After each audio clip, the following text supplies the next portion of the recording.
I always loved visiting my grandma, even if her house was in the middle of nowhere.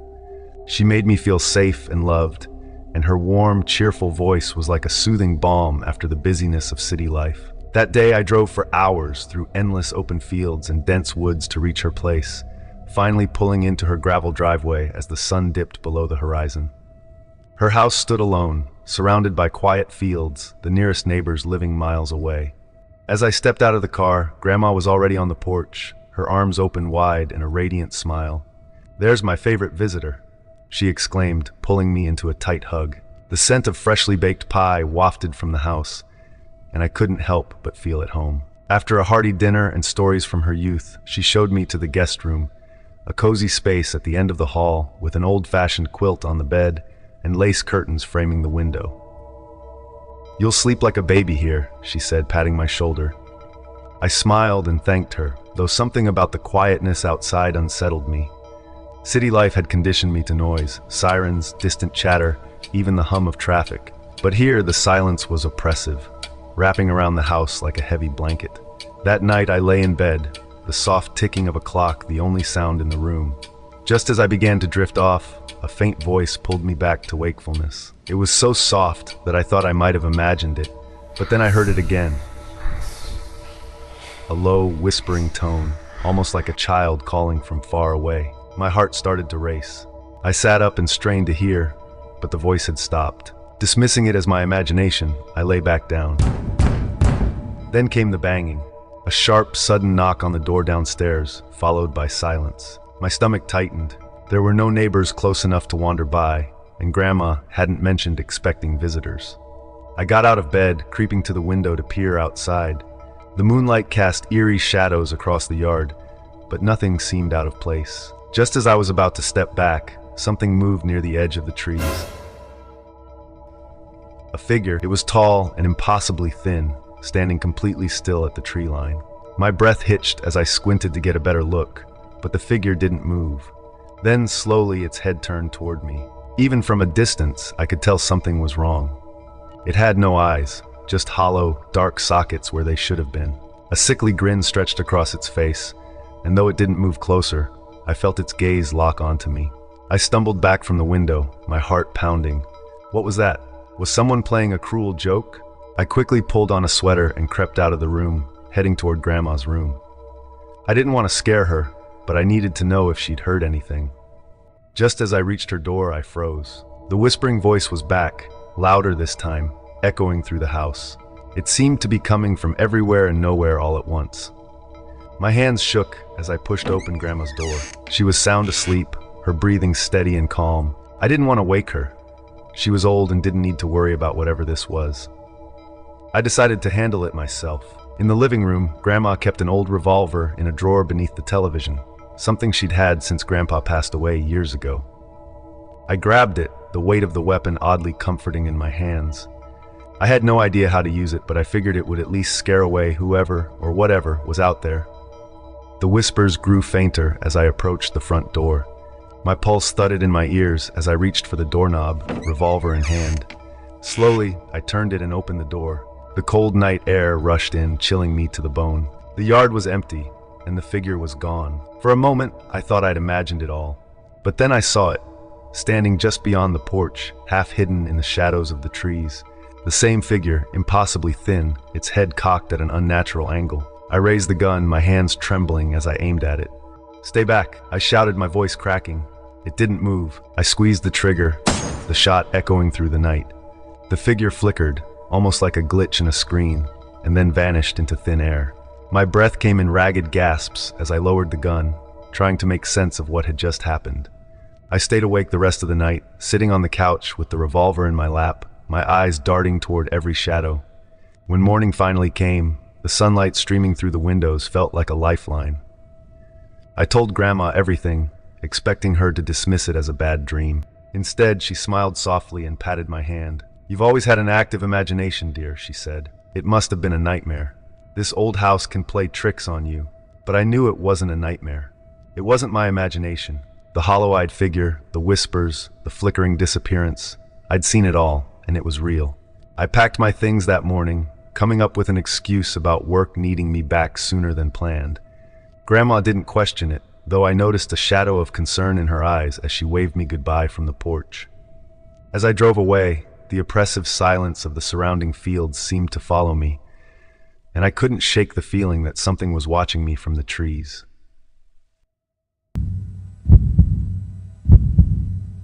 The idea of escaping to the middle of nowhere seemed like a good one at the time. My friend Eric and I had been going through a lot, and we both needed a break. He suggested we head to the remote wilderness of Black Hollow Forest in northern Montana, a vast, isolated stretch of land known for its towering pines and eerie quiet. The distance from civilization seemed perfect for disconnecting and resetting. After packing our gear and supplies, we set off on what we hoped would be a peaceful retreat. The drive was long, and the roads became narrower as we got closer to the forest.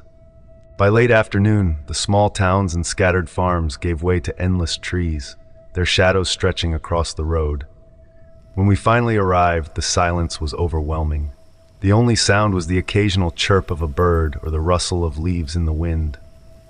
After scouting the area, we found a clearing deep in the woods to set up camp. It was serene and beautiful, the kind of place that felt untouched by the outside world. We pitched our tent and set up a small campfire as the sun dipped below the horizon, painting the sky in hues of orange and purple. After eating a simple meal, we sat by the fire, talking about life, sharing stories, and joking around. Eric's humor lightened my mood, and for the first time in weeks, I felt like I could relax. By the time we decided to call it a night, the stars were out in full force, glittering brightly in the clear sky. I fell asleep quickly, exhausted from the day, but my rest didn't last long. I woke up to a sound.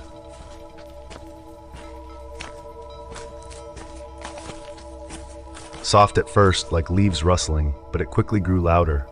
It was footsteps, heavy and deliberate, circling our tent. My heart raced as I strained to listen. The sound was unmistakable. Someone or something was out there. I nudged Eric awake, whispering, "Do you hear that?" He groggily sat up, listening. His eyes widened as the footsteps continued, moving closer to the tent. "Maybe it's an animal," he whispered, though his voice lacked conviction. He grabbed the flashlight and unzipped the tent just enough to peek outside. The beam of light swept across the clearing, but there was nothing there. "See? It's probably just your imagination," he said, trying to reassure me, but I could tell he was unsettled. We lay back down, but the footsteps returned louder and more persistent this time. It sounded like multiple people were walking around. Eric sat up again, now clearly alarmed. "We need to check this out," he said. Reluctantly, I followed him out of the tent. We moved cautiously, the flashlight illuminating the trees around us. The sound stopped as we stepped into the clearing. It was silent again, unnervingly so. We stood there for a few moments, scanning the area, but found nothing. Convinced it was just our nerves playing tricks on us, we returned to the tent. But as soon as we settled in, the footsteps started again. This time, they were accompanied by faint murmurs, like low voices. My stomach tightened as fear gripped me. Eric motioned for us to leave the tent quietly. We crept out and hid behind a tree at the edge of the clearing. From there, we watched as 6 men emerged from the shadows and surrounded our campsite. They were tall, dressed in dark clothes, and carried weapons, knives and bats. One of them bent down and started rummaging through our tent. Eric, who was closer to the car, whispered, "Stay here. I'll get the car and find help." Before I could stop him, he darted toward the vehicle. I stayed frozen, barely breathing, as I watched the men continue searching the area. Eric reached the car and started the engine, the sudden roar breaking the silence. The men immediately turned and ran toward him, shouting angrily. Eric didn't hesitate. He slammed on the gas and sped off, leaving me behind. My heart sank as I watched them chase after him, some disappearing into the woods while 2 stayed behind, scanning the area with flashlights. I pressed myself against the tree, trying to stay hidden. My hands trembled as I dialed the police, whispering my location and what was happening. The dispatcher assured me that help was on the way, but every second felt like an eternity. The 2 men with flashlights were getting closer, their beams of light sweeping across the trees. Just when I thought they might find me, the sound of sirens echoed through the forest. The men froze for a moment before bolting into the darkness. The police arrived quickly, their lights illuminating the campsite. I stepped out from behind the tree, shaking and exhausted. The officers asked what had happened, and I recounted the events as best as I could. Eric returned shortly after, looking pale and shaken. He apologized profusely for leaving me, but I couldn't blame him. Fear can make people act irrationally. The police searched the area and managed to apprehend 2 of the men hiding nearby. They found weapons and evidence that linked them to a series of crimes, including murders and robberies in the region. One officer told me, "You're lucky. We've been investigating this gang for months. They've left a trail of bodies in these woods." The words sent a chill down my spine. What started as a peaceful escape from life's troubles had turned into a nightmare. As Eric and I packed up the remnants of our campsite under the watchful eyes of the police, I realized I would never return to Black Hollow Forest. Some places are better left untouched. It had been a long week at work. My job at a house building company often kept me late, especially when reviewing new projects. That Friday was no different. An extended meeting about a new development dragged on well past normal hours.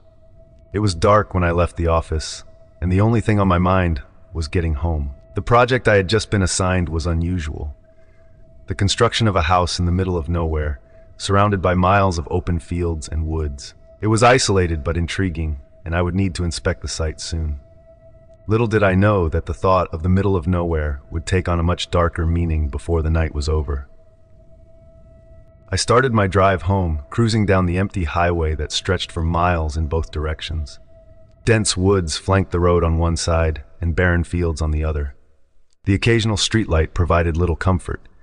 Most of the drive was shrouded in darkness. My car's headlights illuminated the road ahead, and for a while, it was just me and the hum of the engine. About halfway home, I spotted something unusual up ahead, a figure standing in the middle of the road. My heart skipped a beat as I slowed the car, the beam of my headlights revealing a man dressed in tattered clothes. His posture was odd, stiff, and unnatural, and his head was slightly tilted as if he were listening for something. His face was obscured by shadows, but something was unsettling about the way he stood there, unmoving. I hesitated, unsure of what to do. I rolled down my window slightly and called out, "Are you okay?" My voice echoed in the emptiness, but the man didn't respond. He didn't move, didn't even flinch. The hairs on the back of my neck stood on end as an uneasy feeling crept over me. Deciding it was best not to engage further, I carefully steered the car around him. As I passed, I glanced at him out of the corner of my eye. His face was pale, almost ghostly, and his eyes, they didn't look right. They were wide open, but seemed lifeless, as if he were staring straight through me. My grip tightened on the steering wheel as I sped up, eager to put distance between us. The road ahead stretched on, and I tried to shake off the encounter. Maybe he was just lost or in some kind of distress. But as the minutes passed, the uneasiness lingered. I couldn't stop thinking about the man's eerie stillness and those vacant eyes. About 10 minutes later, I saw something that made my blood run cold. Up ahead, standing at the side of the road, was the same man. There was no mistaking it. It was him. My mind raced as I tried to make sense of it. How could he have gotten here so quickly? I hadn't seen any cars, and there were no side roads he could have taken. This time, he wasn't standing still. He was walking slowly toward the road, his movements deliberate and unnerving.